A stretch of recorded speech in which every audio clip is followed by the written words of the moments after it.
അതിനിടയ്ക്ക് ഒരു കോള് വന്നതാണേ, തടസ്സപ്പെട്ടു പോയി. അത് പോട്ടെ. ഓക്കെ, അപ്പം നമ്മളിത് അകലം എടുത്ത് ഒരു 2 ഇഞ്ച് എടുത്തു. അതിൻ്റെ ഇറക്കം നമുക്ക് 9 ഇഞ്ച് 9-9.25 ഇഞ്ച് എടുത്തു. അതിന് ഷോൾഡർ നമുക്കൊരു 3.25 എടുത്തു. അങ്ങനെ ടോട്ടൽ 2.25 2 3.25 5.25 ഒരു ശകലം കൂടുതൽ എടുത്തിട്ടുണ്ട്. 6 ഇഞ്ച് എന്തായാലും ഷോൾഡർ വേണം. ആ ഷോൾഡറിൽ നിന്നാണ് നമ്മൾ എടുക്കുന്നത്. 3.25 3.5 എടുത്തോ ഷോൾഡർ 3.5 എടുത്തു. 2 ഇഞ്ച് അപ്പോഴും 5.5 ഇഞ്ചായുള്ളൂ. അളന്ന് നോക്കട്ടെ കേട്ടോ.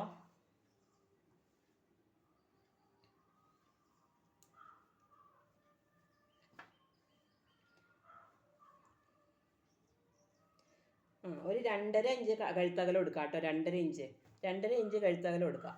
2.25 2.5 ഇഞ്ച് എടുക്കാം. അങ്ങനെ എന്തായാലും ഇതിപ്പോൾ അളന്ന് വെച്ചു. നമുക്ക് വെട്ടാം.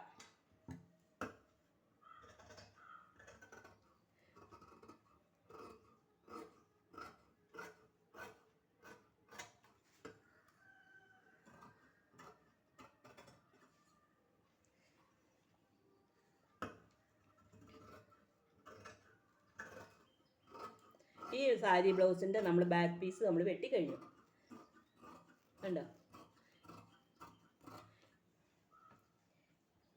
അപ്പം നമ്മൾ എങ്ങനെയായിരിക്കണേ കണ്ടോ. ഇതാണ് ഇപ്പോൾ വെട്ടി കഴിഞ്ഞപ്പോൾ ഈ സാരി ബ്ലൗസിൻ്റെ ബാക്ക് പീസിൻ്റെ ഇത്.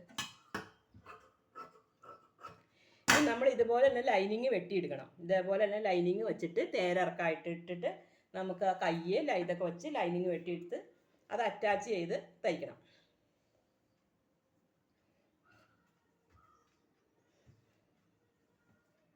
ഇനി നമ്മൾ ഫ്രണ്ട് പീസാണ് എടുക്കേണ്ടത്.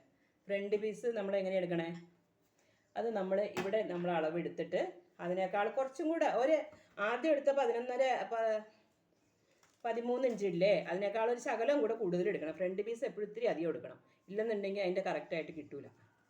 ഒരു ശകലം അധികം കണ്ടോ. ഇതിപ്പോൾ 10.25 ഉണ്ട്. ഒരു 1.5 ഇഞ്ച് കൂടുതൽ എടുത്തു. 10 11 11.25 11.25 12.5 13 ഒരു ലേശം അധികം കിടന്നോട്ടെ. കാരണം കട്ട് ചെയ്ത് മാറ്റണതിന് കുഴപ്പമില്ലല്ലോ. തികഞ്ഞില്ലെങ്കിൽ പിന്നെ പീസ് പിടിപ്പിക്കാൻ നടക്കേണ്ടി വരും. പീസ് അങ്ങനെ ചില തികയാത്ത തുണികൾക്കൊക്കെ നമ്മൾ അങ്ങനെ ഒരു പീസ് നമ്മൾ സെറ്റ് ചെയ്ത് കൊടുക്കും. അതിൻ്റെ നമ്മൾ എവിടെ നമ്മൾ എടുക്കണം എന്ന് അറിയാമോ. അത് ഇങ്ങനെ മറ്റേ കഴുത്ത് വെട്ടി ഇത് തുണി എടുക്കണതിന് ഒരു ഇതുണ്ട്. നമ്മൾ ആ തോന്നണ പോലെ എടുത്തു കഴിഞ്ഞാൽ സാരി ബ്ലൗസിന് തുണി തികയില്ല കേട്ടോ.